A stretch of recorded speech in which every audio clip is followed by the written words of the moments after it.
Alors qu'il y a une prise d'otage actuellement à Bamako, dans la capitale du Mali, où résident dans un hôtel de nombreux résidents, de nombreux ressortissants européens, eh bien, le ministre de l'Intérieur français est allé demander de l'aide aux Européens à Bruxelles pour qu'ils serrent les rangs. C'est avec Claude Goasguen, député maire du 16e arrondissement, que nous sommes ce matin.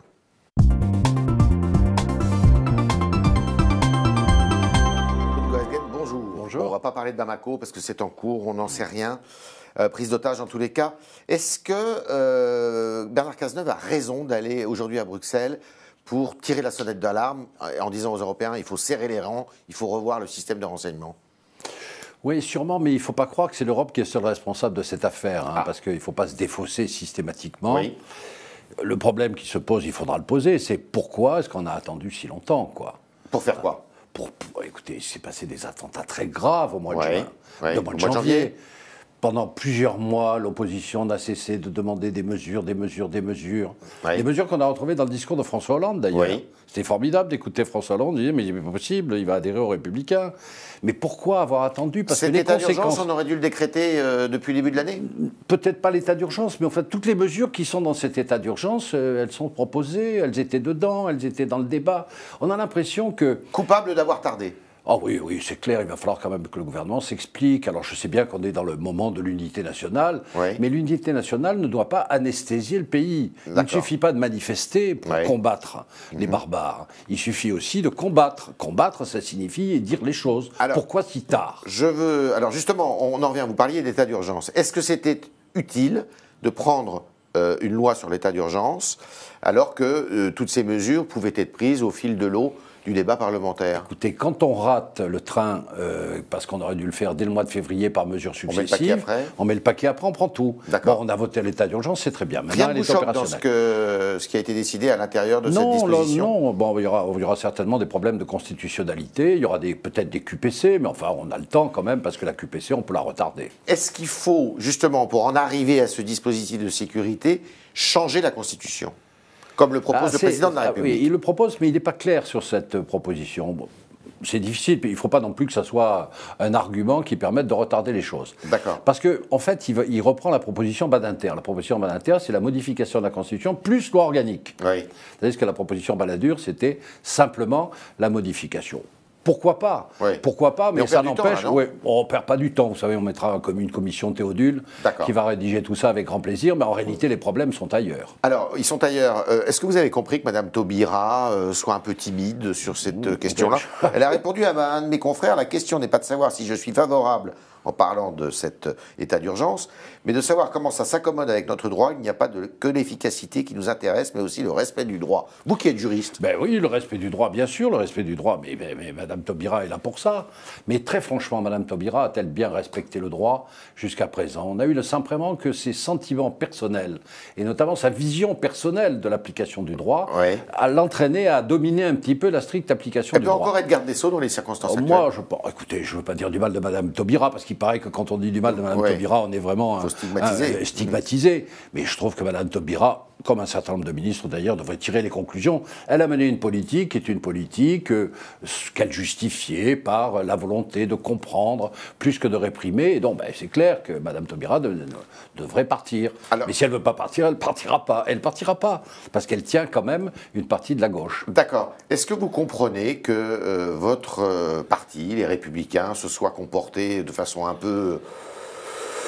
on a eu le tort de mélanger les candidats en régional. Vous faites votre mea culpa là-dessus? Pas vous personnellement, je ne fais pas le mea culpa, jamais, moi. Parce que je trouve que le rôle d'un parlementaire, c'est de poser des questions. D'accord. Et qu'une démocratie vigoureuse, ce n'est pas forcément une démocratie Vous ne regrettez pas, donc, Si, je regrette qu'on ait laissé à penser à tort que nos candidats en régional emportaient dans le débat, mais on avait quand même de beaux exemples. Il y avait Bartolone qui était candidat, et puis il y avait Le Drian qui était sur le banc. Bien sûr. Donc je dirais match nul. Alors ça, c'était pour les questions intérieures. Pour les questions extérieures telles qu'elles vont être présentées aujourd'hui par monsieur Cazeneuve, est-ce qu'il faut dire adieu Schengen d'abord? Oui, il est clair que Schengen est mort. Schengen est mort. Schengen est mort. De toute façon, on sera obligé de modifier Schengen. Il faut prendre la mesure de l'échec de Schengen. Il faut bloquer les frontières, c'est évident. Alors, bloquer les frontières extérieures et intérieures. Aussi. Nous sommes en état d'urgence. Au poste frontière. Écoutez, on met le maximum si on peut le faire, parce que pour le moment, on ne le fait pas. Hein. Oui. Il est clair que la politique migratoire, telle que Mme Merkel l'a proposée il y a 15 jours, je suis clair, et telle que M. Hollande l'a acceptée, sans véritablement comprendre d'ailleurs ce qui lui arrivait, cette politique doit être suspendue. Donc, on ferme les portes aux migrants. Et on ferme les portes aux migrants, on examine, alors on nous dit, mais il y a des cas, vous comprenez, il ne faut pas généraliser, il y a des types qui sont passés, qui sont des terroristes. Il suffit de 3 terroristes pour vous faire quand même plusieurs centaines de morts. Et ils sont passés par la Grèce. Donc le minimum, c'est qu'on nous assure au moins qu'il y ait des véritables contrôles. Il n'y en a pas. Schengen. Qu'est-ce qu'on fait du fichier S? Parce qu'on nous parle du fichier S. On en a parlé, moi j'en ai parlé à l'Assemblée hier. Le fichier S, en réalité, il ne sert à rien ce fichier S. Il sert à dire aux policiers, ce type, non. Le fichier S, il devrait être communiqué aux employeurs. Je vous rappelle que le type qui a failli faire sauter l'usine à gaz de l'Isère et de Lyon était fichier S. Son employeur, qui a d'ailleurs été assassiné par ce type-là, ne savait pas qu'il était fichier S. Alors à quoi sert le fichier S? Sinon pour avoir des renseignements de police. Je ne dis pas que tous les fichiers S doivent être communiqués. Qu'est-ce qu'on en fait de ce fichier S? Pour le moment, on s'en sert strictement au renseignement. Ça ne suffit pas. Il faut informer les responsables de l'éducation, les professeurs dans les écoles. Il y a des employeurs qui ont des gens qui ne savent pas. Dès que quelqu'un est fiché, il faut informer ses employeurs et son entourage. Au moins dans la plupart des cas. Que les grands fichiers S qui font l'objet de contraintes administratives, de secret, parce qu'il y a des périodes qui sont secrets. Moi, je veux garder le secret des renseignements. Enfin, dans la plupart des fichiers S, il y a un danger. Il y a un danger qui n'est peut-être pas immédiat, mais il y a un véritable danger. Il est normal que l'employeur le sache, par exemple. Et est-ce qu'il faut aussi harmoniser, ça paraît une évidence, les politiques en termes de renseignement à l'intérieur de l'Europe? Elles sont assez Il y a des failles, là? Oui, il y a des failles, en particulier le PNR. Parce que le fameux PNR... Vous êtes pour le PNR, vous? Moi, je suis pour le PNR. C'est un fichier qui permet de tracer les voyageurs par voie aérienne. Mais il ne passe pas au Parlement européen, et j'ai l'impression que ça continue, puisque vous avez une alliance contre nature entre les écolos et le Front National. Le Front National pour des raisons anti-européennes, les écolos pour des raisons d'atteinte aux libertés. Ça ne peut pas durer comme ça. D'accord.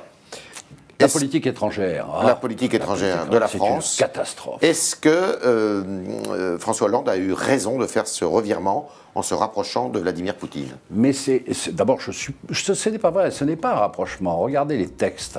On voit qu'en réalité, rien n'a changé.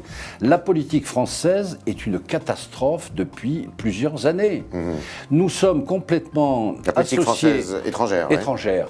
Nous sommes associés aux sunnites, à l'Arabie Saoudite et au Qatar. On nous dit ne finance pas d'État. C'était déjà le cas avec la précédente majorité. Bien sûr, mais bien sûr, tout ça, c'est une diplomatie qui part à volo et qui nous a entraînés dans une catastrophe. Qu'est-ce qu'il faut faire au Moyen-Orient. Écoutez, il faut arrêter. L'Arabie Saoudite et le Qatar financent en grande partie le terrorisme, non pas par des fonds publics, pour la bonne et simple raison que ça n'existe pas, les fonds publics en Arabie Saoudite. Vous avez des fonds privés qui sont considérables. On voit bien qu'aujourd'hui, il y a du financement. Après, on nous a dit, et j'étais un des premiers à le dénoncer, on va soutenir des rebelles syriens modérés. Enfin, les rebelles syriens modérés, on sait très bien qu'ils ont été mangés par les frères musulmans, et ils ont été mangés par Al-Nosra. Al-Nosra, c'est Al-Qaïda. Al-Qaïda, c'est pas l'islamisme propre. C'est l'islamisme, où on combat l'islamisme. En réalité, on a mélangé deux choses. Et on s'est trompé complètement. On a voulu faire tomber Assad. Parce qu'en réalité, on a voulu faire tomber Assad pour faire plaisir aux Saoudiens et aux Qataris qui finançaient tout ça. Nous nous sommes plantés. Car en réalité, en Syrie, alors qu'on ne bombardait pas, les Daesh comme Al-Nosra ou Al-Qaïda, qu'on oublie trop souvent, se préparaient tranquillement à faire du terrorisme international et nous en sommes quelque part victimes. La diplomatie française doit s'expliquer. Je souhaite depuis plusieurs semaines qu'il y ait un grand débat au Parlement sur l'échec de la politique française au Moyen-Orient. Vous le demandez? Je le demande. D'accord. On va revenir dans nos régions. Il y a des élections régionales d'ici à 15 jours. Est-ce que vous pensez que ces événements tragiques peuvent changer le cours du scrutin? Écoutez, on a encore quelques jours. Incontestablement, le président de la République a tout fait pour essayer de ramener à lui des électeurs de gauche qui n'en voulaient plus et qui tout d'un coup vont se découvrir sécuritaires. On a entendu propos à l'Assemblée, passons. Le Front National risque d'en bénéficier, oui, c'est certain. Et nous sommes, nous, républicains, pris en sandwich, alors, difficulté. On est pris un peu en sandwich et c'est une vraie difficulté. Bon, on a de très bons candidats.